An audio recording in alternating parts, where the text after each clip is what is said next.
ایک روایت میں آتا ہے خاتون رسول اللہ صلی اللہ علیہ وسلم کی خدمت میں حاضر ہوئی اور رسول اللہ صلی اللہ علیہ وسلم سے عرض کیا، کوئی بات کا مطالبہ کیا، تو آپ صلی اللہ علیہ وسلم نے فرمایا کہ پھر آنا۔ اس خاتون نے کہا کہ اگر میں آئی اور آپ کو نہ پاؤں تو پھر کس کے پاس ہو؟ اس سے اس کی غرض یہ تھی کہ کیا پتا اگر آپ دنیا سے چلے جائیں، آپ نہ ہو تو پھر میں کس سے ملاقات کروں؟ آپ کا نائب کون ہوگا؟ آپ کا جانشین کون ہوگا؟ تو سیدنا محمد مصطفیٰ صلی اللہ علیہ وسلم نے فرمایا فاتی ابا بکر، اگر میں نہیں ہوا تو پھر ابو بکر کے پاس آنا۔ علماء فرماتے ہیں رسول اللہ صلی اللہ علیہ وسلم نے اپنا جانشین مقرر فرمایا کہ میرا جانشین کون ہوگا؟ ابو بکر صدیق رضی اللہ تعالیٰ عنہ۔ ایک حدیث میں آتا ہے کہ رسول اللہ صلی اللہ علیہ وسلم نے فرمایا کہ میرا دل چاہتا ہے کہ میں ابو بکر کے بارے میں لکھ لوں، وصیت کروں، لیکن فرمایا کہ اس کی ضرورت نہیں ہے، اس لیے کہ اللہ تعالیٰ بھی انکار کریں گے اور امت محمد یعنی میرے صحابہ بھی سوائے ابو بکر کے کسی اور پر اتفاق نہیں کر سکتے ہیں، اس لیے مجھے لکھنے کی ضرورت نہیں۔ اللہ بھی ابو بکر کے خلاف، ابو بکر کے علاوہ ہر ایک کا انکار کرے گا، یا اللہ الا ابو بکر، اور یہ امت بھی ابو بکر کے علاوہ کسی پر اتفاق نہیں کریں گے۔ یعنی خلافت کے بارے میں علماء فرماتے ہیں کہ رسول اللہ صلی اللہ علیہ وسلم نے فرمایا کہ میرا دل چاہتا ہے کہ ان کی خلافت میں لکھ لوں، لیکن کہا ضرورت نہیں ہے، کیونکہ اللہ تعالیٰ بھی ابو بکر کی موجودگی میں ابو بکر کو ہی خلیفہ بنائیں گے، اور انشاءاللہ مسلمان بھی ابو بکر ہی پر متفق ہیں، اس لیے مجھے اس کے لکھنے کی ضرورت نہیں۔ اور یہ بات رسول اللہ صلی اللہ علیہ وسلم نے ایک اور روایت میں فرما دی تھی، فرمایا لا ينبغي لقوم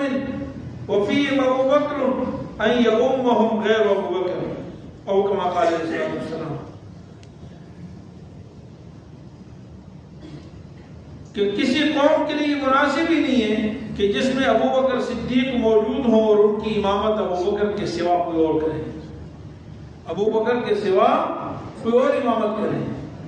اور عملاً رسول اللہ صلی اللہ علیہ وسلم نے اپنی زندگی کی آخری عمر میں اس کا اظہار بھی فرما دیا۔ بالکل صحیح ترین حدیث ہے، تمام سیاستہ کی کتابوں میں موجود ہے۔ آپ صلی اللہ علیہ وسلم انتہائی شدید بیمار ہیں، نماز نہیں پڑھا سکتے، مصلی نبوی آج خالی ہے، محراب نبوت آج خالی ہے، اور اس پہ نماز پڑھانے کی کس کو ضرورت ہو سکتی ہے؟ آپ صلی اللہ علیہ وسلم فرما رہے ہیں مروا ابا بکر فلیصلی بالناس، ابو بکر کو حکم دو کہ لوگوں کو نماز پڑھائیں۔ میری اور آپ کی ماں عائشہ فرماتی ہیں یا رسول اللہ میرے ابا تو بڑے نرم دل ہیں، اور آپ کو جب محراب میں نہیں پائیں گے، مصلی رسول جب خالی ہوگا وہاں کھڑے ہوں گے تو نماز نہیں پڑھا سکیں گے، روتے روتے ہچکی بن جائے گی، آواز نہیں نکلے گی منہ سے، لوگوں کو آواز نہیں پہنچا سکیں گے۔ آپ عمر کو حکم دیں کہ وہ نماز پڑھا دیں۔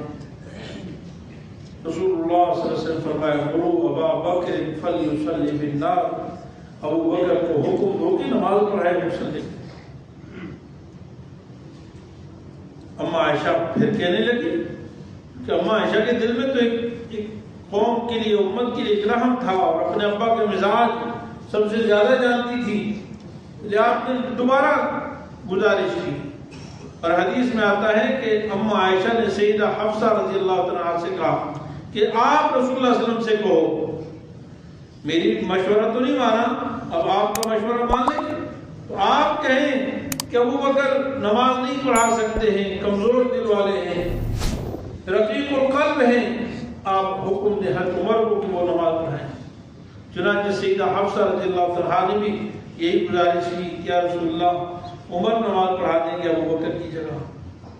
رسول اللہ صلی اللہ علیہ وسلم نے ذرا ناراضگی کا اظہار فرمایا کہ تم حضرت یوسف علیہ السلام کی ساتھ والی عورتیں ہوں، یعنی زلیخا کے ساتھ جن نے حضرت یوسف علیہ السلام کو دیکھ کر کہا تھا کہ یہ جو ہے ان ھذا الا ملک کریم ما ھذا بشر، یہ تو انسان نہیں ہے، یہ تو کوئی معزز فرشتہ ہے۔ یعنی تمہیں عقل کمزور ہے، جو بات میں کہہ رہا ہوں اور اس کے پیچھے کیا حکمت ہے، کیا راز ہے، اللہ تعالیٰ کیا فیصلہ کروانا چاہتے ہیں، وہ میں سمجھتا ہوں، تمہیں کیا معلوم؟ فرمایا مروا ابا بکر فلیصلی للناس، ابو بکر کو حکم دو کہ وہ مصلی پہ نماز پڑھیں۔ اس سے بڑھ کر اور کیا وضاحت ہو سکتی ہے کہ جس قوم میں ابو بکر موجود ہو، ابو بکر کے سوا کسی کو امامت کا اہلیت نہیں، اور اسی بنیاد پر جب آپ صلی اللہ علیہ وسلم کی دنیا سے رخصت ہو جانے کے بعد صحابہ کرام مشورہ ہو رہا تھا، تو سیدنا علی المرتضی رضی اللہ عنہ سے جب رائے لی گئی، فرمایا کہ اللہ تعالیٰ نے، نبی کریم صلی اللہ علیہ وسلم نے ہمارے دین کا والی اور امام جس کو بنا دیا، یعنی مصلی رسول کا امام جس کو بنایا، ہماری حکومت کا امام بھی وہی ہوگا۔ ایک حضرت نبی کریم صلی اللہ علیہ وسلم نے گویا کہ سیدنا ابو بکر صدیق رضی اللہ عنہ کو اپنا جانشین اور خلیفہ بنا دیا تھا، اور بے شمار ایسی روایات اور احادیث ملتی ہیں جس میں سیدنا ابو بکر صدیق رضی اللہ عنہ کی خلافت کا پتہ چلتا ہے۔ بہرحال اس امت پر حضرت سیدنا ابو بکر صدیق رضی اللہ عنہ کے بے شمار احسانات۔ مفتی صاحب کے یوٹیوب چینل کو سبسکرائب کیجئے اور ان کے تازہ بیانات کے ذریعے اپنی علمی، اصلاحی اور فکری آبیاری کرتے رہیے۔ جزاکم اللہ۔